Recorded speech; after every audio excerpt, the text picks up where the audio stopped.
We have an NHL trade to discuss between the Ottawa Senators and the Chicago Blackhawks, where they've swapped a couple of veteran forwards. We'll get into all the details coming up next.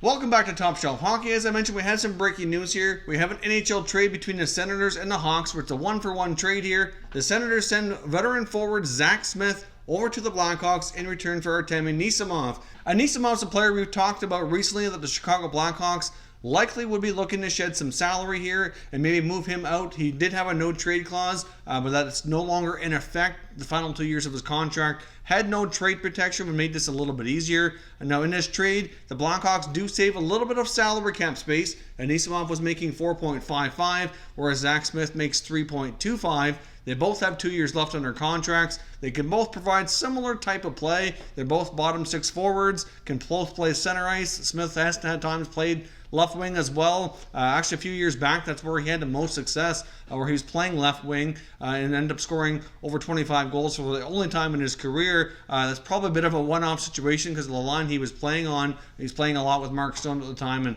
obviously, as we know, Stone tends to make everybody around him better. So we'll see what happens, how he plays in Chicago. He could be a third or fourth line center. He could play wing. Not sure where they'll slot him.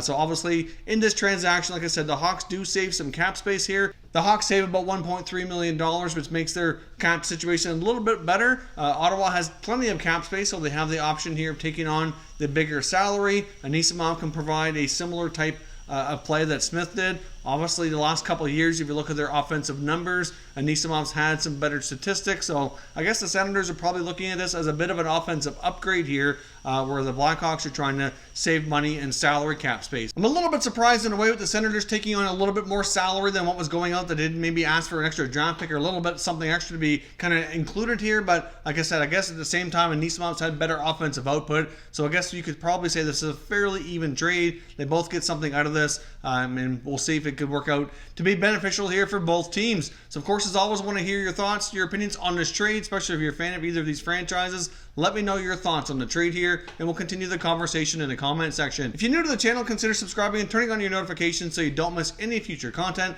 We'll keep you up to date here with all the latest breaking news from around the NHL. Thank you for watching, and I will catch you next time.